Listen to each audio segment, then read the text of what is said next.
ถนนเตสองในมื้อวันที่16บุญปีใหม่ลาวมื้อสุดท้ายเฮาก็มาเส้นทางนี้เพราะว่ารถติดหลายๆแล้วแอดมินเองก็จะอัปเดตเกี่ยวกับบ่อนจุดเขตที่ชาวค้าขายหรือว่านักธุรกิจของจีนเขาเจ้าได้มา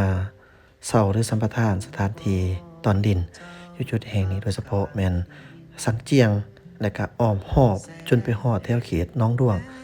ว่าเป็นจั่งใดเนาะเจ้าตามที่เฮาเบิ่งตัวจริงแท้ๆนี่ป๊าโตการก่อสร้างไว้หวาขนาดเด้อเจ้าแถวเขตจุดเขตนี้ส่วนใหญ่ก็แม่นเน้นเกี่ยวกับพวกตึกอาคารแล้วก็เป็นห้างสรรพสินค้าสังเจียงก็หลายคนก็ฮู้ดีแหละว่าส่วนใหญ่ก็เขาเจ้าก็แม่นเฮ็ดเป็นบ่อนที่พักอาศัยห้างสรรพสินค้าแล้วก็เป็นคล้ายๆคือแบบว่าห้องแถวหั่นนะ ก็มีเนาะทั้งได้อยู่พร้อมทั้งได้ขายเครื่องพร้อมแต่ว่าที่เราเห็นอยู่นี่มันเป็น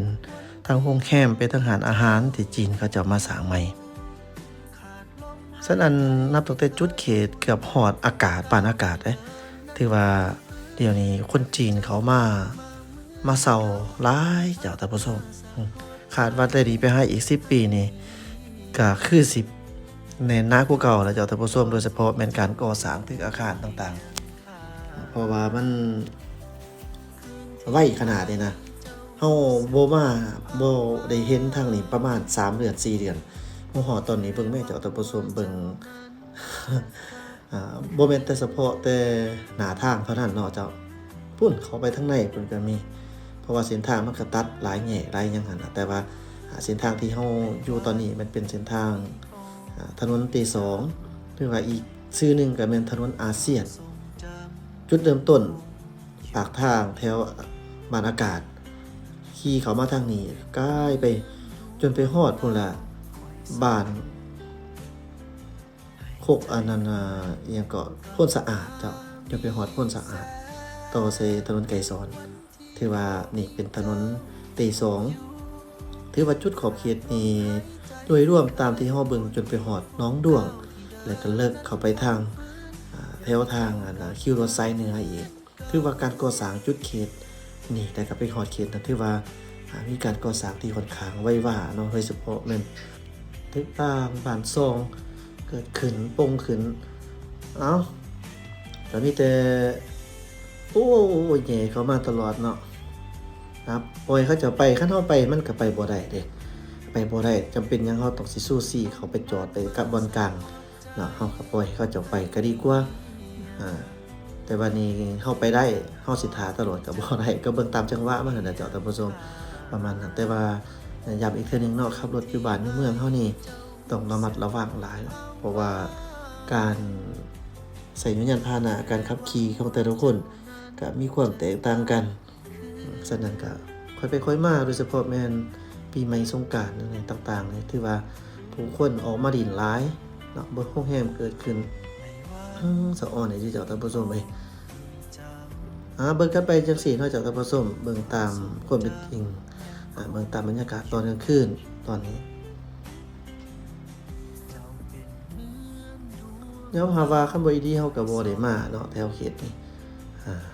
นอกจากว่าเฮาได้กายใส่ถนนที่แบบเฮาใส่ส่วนใหญ่มันเป็นถนนหลักนี่ก็แม่นคือกันถนนหลักแต่ว่าบ่ค่อยได้เข้ามาเส้นนี้ไฟแดงหลายเนาะนับตั้งแต่พุ่นละแถวทางหนองดวงไปพุ่นหนองดวงเข้าไปแถวโอ้ยหลายหม้องเจ้าท่านผู้ชมสีสันจีนเขาปลูกหยังมันมีสีสันเนาะเจ้าโอ้บ่ธรรมดาเด้อเจ้ามาแถวนี้ถือว่าพี่ดึกขนาดเนาะการก่อสร้างอ้อมสังกะสีไว้ก็มีอ้อมหัวไว้แม่นเบิดนี่นะเจ้าโครงการกำลังตอกเสาเข็มกันอยู่โธ่บ่ธรรมดาเอ้าเบิ่งกันไปเนาะดีมากเบิ่งไปว่าการสร้างสรรค์พัฒนาก็แม่นอยู่ว่าจีนเขามาอยู่เนาะเขาก็มีการช่วยเสียอากรหยังต่างๆนั่นน่ะเพิ่นก็ต้องมีวิธี จะว่าแนวใดก็ความเว้าเรื่องความสงบความเป็นระเบียบเรียบร้อยก็แม่นขึ้นอยู่กับผู้รับผิดชอบเวียกงานเอาจังซั่นซะเนาะ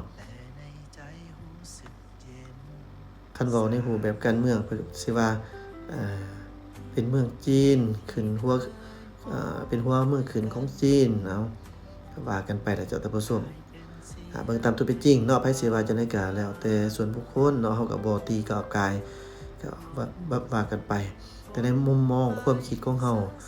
นอกจากความคิดแล้วเราก็ไปเห็นประสบการณ์ตัวจริงแท้ๆจีนเขาก็บ่ได้เข้ามาแต่เมืองลาวหรอกทั่วทุกมุมโลกนี่ก็ล้วนแล้วแต่มีจีนเมืองแม่นี่นะป๊าโธ่ มาสร้างล้วนแล้วแต่ว่าเขาเจ้าเข้าไปลงทุนเนาะอืมเขาสร้างบ่ได้ดอกถ้าหากว่ารัฐบาลของแต่ละประเทศนั้นบ่อนุญาตเราก็เห็นๆกันอยู่เนาะบ่ว่าจะไปไสเราก็เห็นฉะนั้นเราจึงคอยบอกเลยว่าเราเว้ามาตลอดว่าการสร้างสาพัฒนาของแต่ละประเทศล้วนแล้วแต่ว่าบ่แม่นแต่เฉพาะคนภายในประเทศตัวเองเป็นคนสร้างถ้าหากว่าเปิดกว้างก็คือเปิดใจคันเปิดใจมันก็ต้องได้มีการร่วมมือกันเนาะมาก่อสร้างสนั่นตึกอาคารที่เราเห็นว่าตึกงามๆใหญ่ๆสูงๆล้วนแล้วแต่ว่าเป็นของคนประเทศนั้นเฉพาะใต้โตเบิดมันเป็นไปบ่ได้ดอกเจ้าท่านผู้ชมโลกของเราเป็นโลกที่มีการให้พรมแดนแล้วมีการร่วมมือกันอย่างสนิทแน่นฉะนั้นการที่ลงทุนก็ต่างฝ่ายต่างได้รับผลประโยชน์เพิ่นจึงอนุญาตให้มีการลงทุน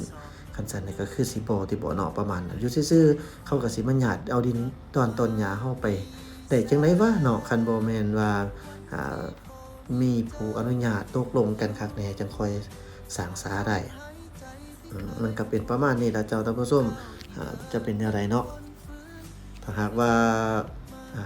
ว่าบางคนว่าเป็นจีนเฒ่าจีนสีเทาจีนอิหยังบ่แหละแต่เพิ่นสิว่าแล้วสิไปได้แล้วคนจีนแต่ละคนมันก็บ่แม่นว่าสิมีคนที่ว่าสั่วโมซุคนเนาะแอดมินเชื่อมั่นแบบนั้นคนดีหลายถ้าหากคนสั่วหลายกว่าคนดีก็คงจะอยู่กันเป็นไปบ่ได้ดอกเจ้าท่านผู้ชมฉะนั้นก็พอเหมาะพอสมเนาะสำหรับผู้ที่ว่าจะผู้ที่มักที่ผู้ที่มักแบบว่าเกี่ยวกับเรื่องการเมืองอย่างนั้นนะเข้าใจเนาะเข้าใจอยู่แต่ว่าก็เอาพอเหมาะพอสมเฮาสิไปว่าไปตีรวดปวดเพียงเบิดทุกคนไปบ่ได้ดอกจ้ะบ้านเมืองมีคือมีแปรเฮ็ดหยังมันก็ต้องได้มีการร่วมมือกันนั่นล่ะเจ้า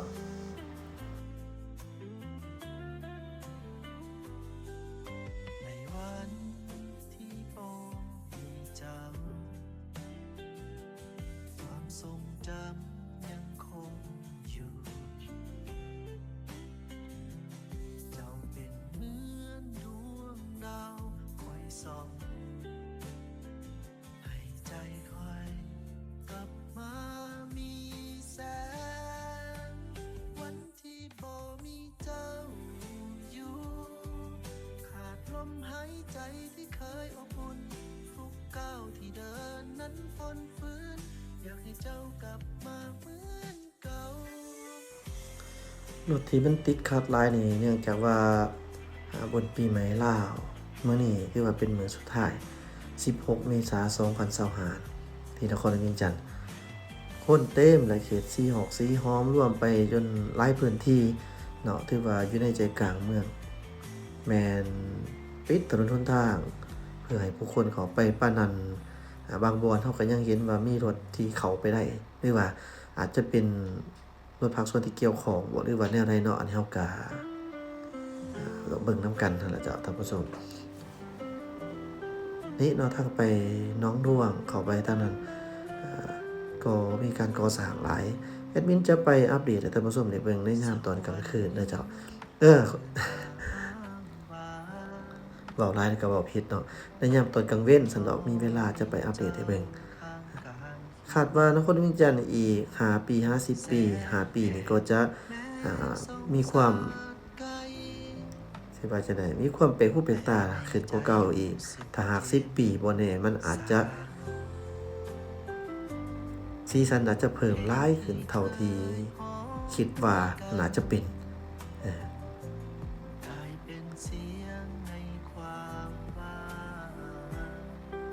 ขอบใจที่ติดตามรับชมอย่าลืม Subscribe ด้วยเจ้าสบายดี